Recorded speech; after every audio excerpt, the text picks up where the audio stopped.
Ladies and gentlemen, 2024 Mazda 3 Turbo Premium Plus is the top trim you can get with the Soul Red Crystal Metallic. Is an optional $600 upcharge. I think it looks great. One of the best reds on the market. And MSRP for this is around $37K with that paint. Without the paint, it's a little bit over 36.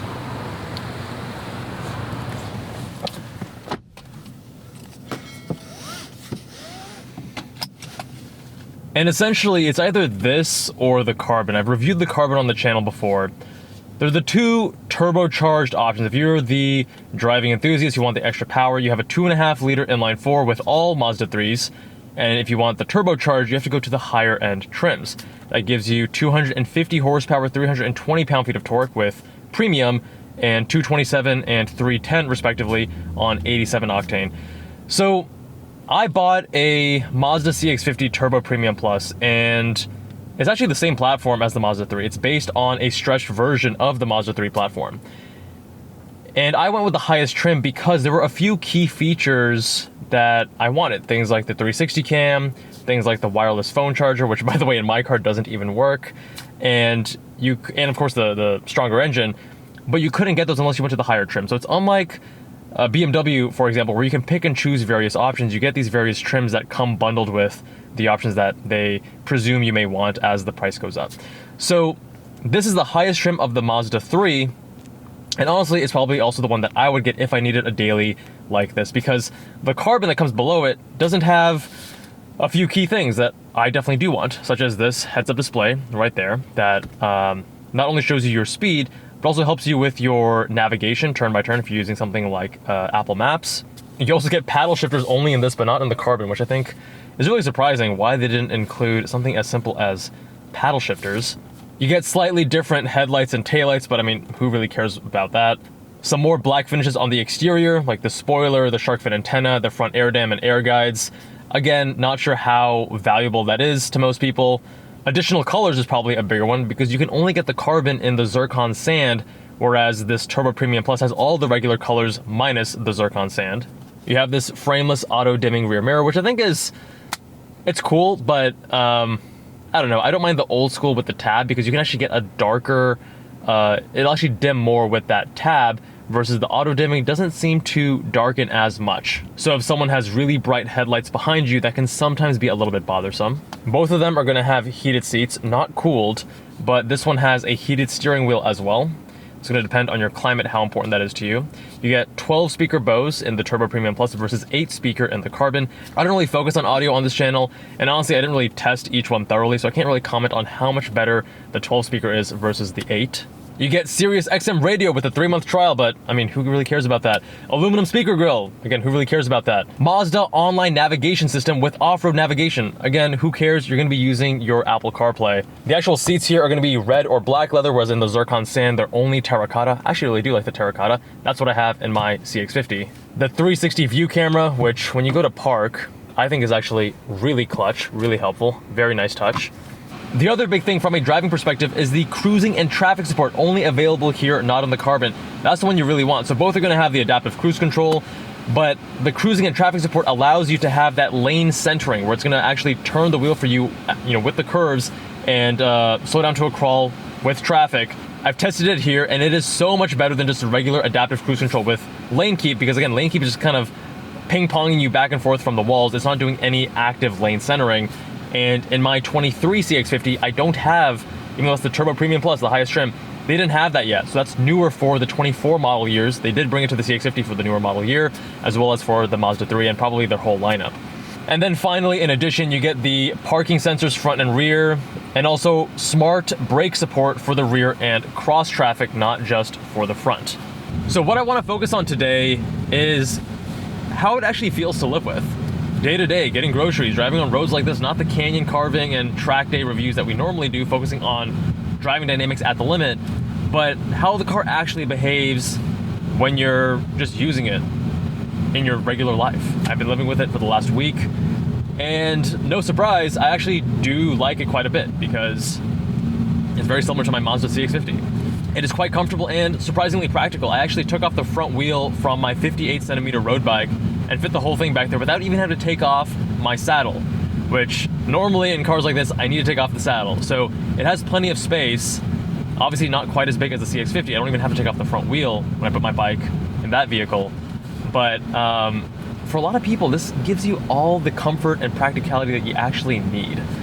So the thing that comes up then is the price. All right, so I agree, it's kind of annoying that a lot of those really key features, I want the 360 cam, I want the wireless phone charger, which is in a different location compared to my CX-50. It's actually right up here. And surprise, surprise, it actually works. The phone does get hot, but it does also charge. This is an iPhone 15 Pro, so it does have a big camera bump, and it's in a case. And a few other features. I would want the HUD as an example. I'd want the paddle shifters, but they force you to get the highest trim to get that, which is a little bit silly because I don't care about Sirius XM radio. I actually don't even care about the heated steering wheel. But for those other things, I need to pay for all of it. So that possibly is a downside for the end consumer, but probably a smart move for Mazda in terms of generating more revenue and keeping their company profitable.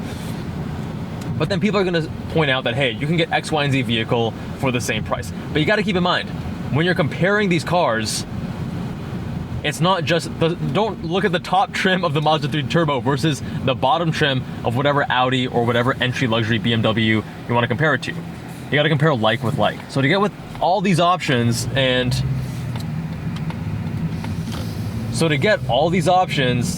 get this refinement and this interior build quality, I think it's actually really good value. Mazda was intelligent and they did compromise on some key things. As an example, they're using torsion beam rear suspension in this, which is not as sophisticated, not gonna give you the best ride quality, but for the most part, you're not gonna notice it driving it around town day to day. They still tuned it in a way where it's relatively comfortable. The engine, this is the same engine that they've used in pretty much their whole lineup, or most of their lineup, I should say. And I think for daily driving, it's actually fine. It has a lot of low mid-range torque, dies off towards the top, as a lot of turbocharged engines do. Not the most inspiring engine, but for getting around town when you need to overtake someone quickly, when you need that get up and go from lower RPMs, it is very usable. Still has that 6-speed transmission, torque converter, just like in many other Mazdas, as in my CX-50. But when you look at what they invested more money into, things like the interior build quality, the fit, like just this nice soft leather feels and looks fantastic. The stitching, those details are what is gonna make more of a difference day to day as you're driving this. Stop signs, traffic lights, etc. You're not canyon carving every single day, right? Unless you're really lucky and you have a dope ass commute. So I think Mazda was intelligent in putting money in the places that most people are going to appreciate it more frequently, because car reviewers sometimes get so focused on things like, oh, the torsion beam rear suspension and this and that, when in reality, the average person buying this doesn't give a fuck, or they're not going to detect the difference between that and independent rear suspension. So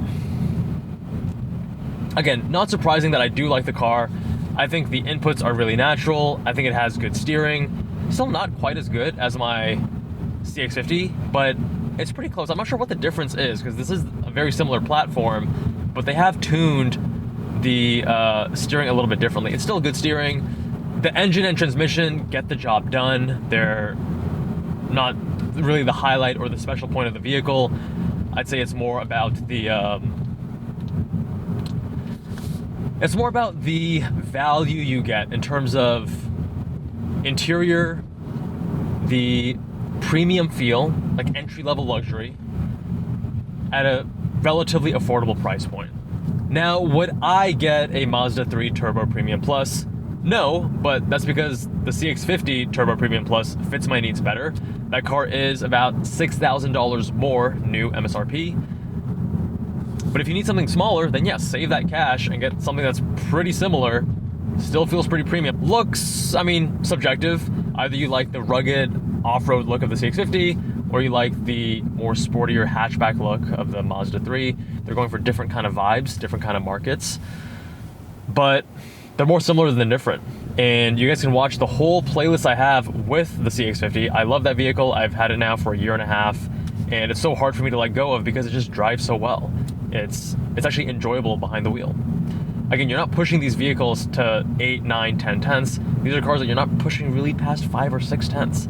And when you're keeping it in that reasonable range, they are fun to drive. They are comfortable. They are providing what you want.